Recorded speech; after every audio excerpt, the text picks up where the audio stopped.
A whole new lineup of Realme smartphones is coming very soon. They're being launched on the 20th of August. Today we saw some more details from the Realme lineup. More specifically, the brand new Realme 64 megapixel sensor. This will be the first phone to carry this sensor from Samsung. Xiaomi is also going to use this sensor in a Redmi branded phone, but it looks like Realme are going to be the first to give us a real device that we can actually get our hands on. So here's the latest info on what will be the Realme 5 and the Realme 5 Pro before launch. So we've got the Realme 5, the Realme 5 Pro, which uses a 48 megapixel Sony IMX586 sensor, and then on top of that, this extra phone that uses the new 64 megapixel sensor. It was that new 64 megapixel camera phone that was shown off here in Shenzhen today. And it's got a quad camera setup.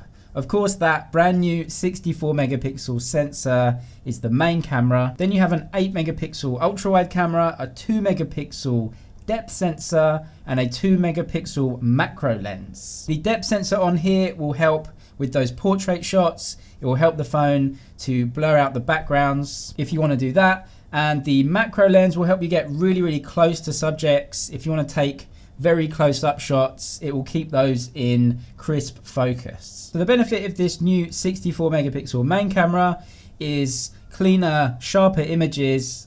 Realme have gone to great lengths to show the difference in quality and sharpness between this new 64 megapixel sensor and the old 48 megapixel sensors that were used before. So yeah, it's obvious if you have more megapixels, you will get sharper images. And this is a newer sensor all round and also a bigger sensor. So we're just looking at all round improved and better images over the previous versions. Good to note that usually it will actually take 16 megapixel images and not 64 megapixel images.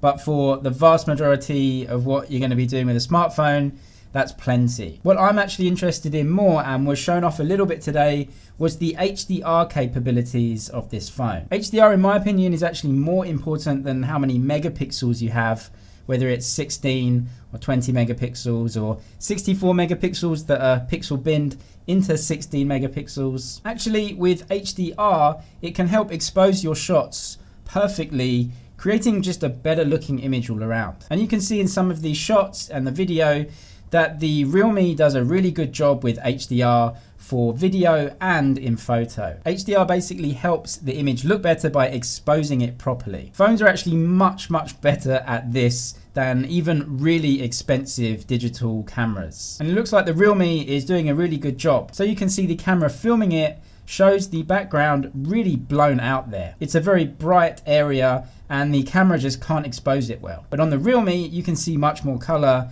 and it's exposed properly. That's HDR, and in my opinion, it's really important if you want good looking images. So I'm impressed with the Realme here, considering that this is a Realme phone, so it's not gonna be that expensive. So for the other specs of this device, still unclear, probably an OLED screen. Now both the 5 and 5 Pro do have quad cameras, they don't use that 64 megapixel sensor. As for the processor in that one, I've not been able to confirm anything, but I think the Realme 5 is confirmed now to have a Snapdragon 665 processor. A Geekbench score was leaked online earlier that shows a Realme device using a Snapdragon 665. That will not be the Realme 5 Pro for sure. So it looks like that will be going in the Realme 5. That will have a quad camera too, although it won't be carrying the brand new 64 megapixel camera. I think Realme are starting to make some really great devices in the budget category at the moment. But a couple of phones you can't call budget are the new Huawei flagships. So the Mate 30 Pro is really close now, and we've had some more specs confirmed. So according to the registration agency here in China, the Mate 30 series will be carrying the new chip called the Kirin 985 chip.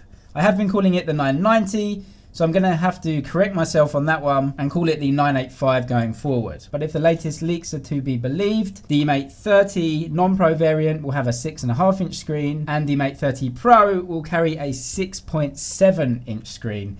That's a much bigger screen than the previous version, the Mate 20 Pro. Why is that? Well, the screen design has changed. It has a much more pronounced curve at the sides. Also, the bezels on the sides and the bottom are smaller. So what that means is probably a higher screen to body ratio, a bigger screen, but probably a not much bigger device overall. And they are confirmed, at least on this register, to be running Android. The rumor of 25-watt fast charging seems to be confirmed by the latest leak of an official wireless charger from Huawei that will be capable of 30 or 25-watt fast charging. That will probably be sold alongside the Mate 30 series. All right, anyway, that's it for now, but I'll see you in the next one.